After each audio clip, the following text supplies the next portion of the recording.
One of the highlights of the 19th Africa International Housing Show was a session titled Building Tomorrow Together, Innovation and Partnerships for Housing Policies That Work. Speakers emphasized that the housing deficit can only be solved through bold ideas, strategic innovation, and collaboration between government, private sector, and international partners. The session reminded participants that when partnerships and innovation meet, housing solutions that truly work become possible. Thank you. Thank you, Professor. Now your turn. It was very interesting, your chronology of the development of public housing in Hong Kong. Do you think the Hong Kong housing experience works for all?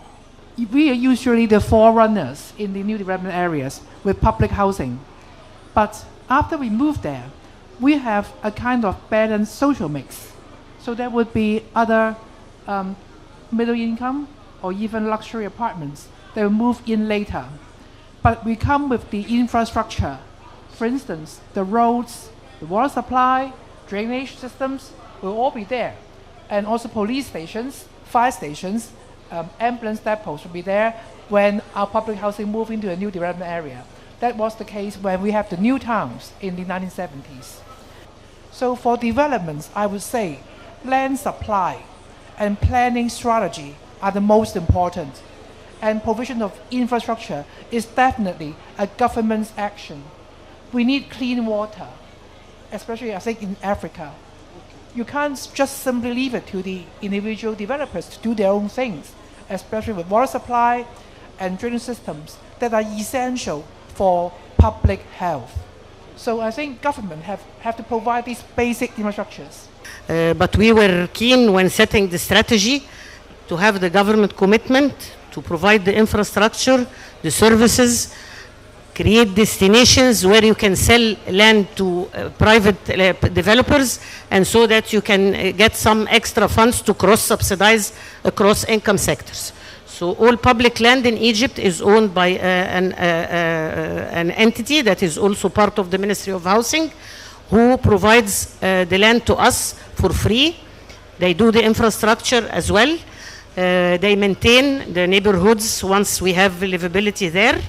We make sure those new cities are not quite far from work centers. We have a loan with the World Bank that is linked to performance indicators, and we make sure that we don't have a lot of commuting to the nearest working stations. So far, we've managed to deliver more than 650,000 for household formation.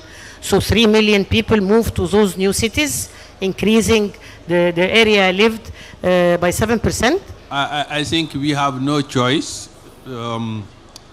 We have to work together, or put in place a policy, put in place actions that help developers, policy makers, buyers, and all stakeholders to work together and make sure the whole ecosystem can work in order to improve.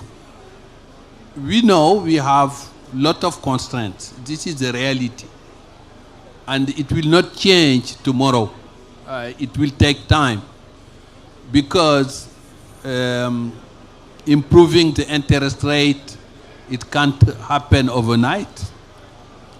Getting more money from the government for the housing sector, it will not happen overnight. And even for the developers, when you see the situation of their company, it's still very challenging, because when you see the company is not well capitalized, the company have a very limited capacity delivery, the company has not a big experience on delivering mass production. All these are the concerns, but despite the constraint, we have to work together. I think the model that we encourage everywhere is to have a PPP program. My name is Robert Hornsby with American Home Builders of West Africa. Keep watching Housing Development Program.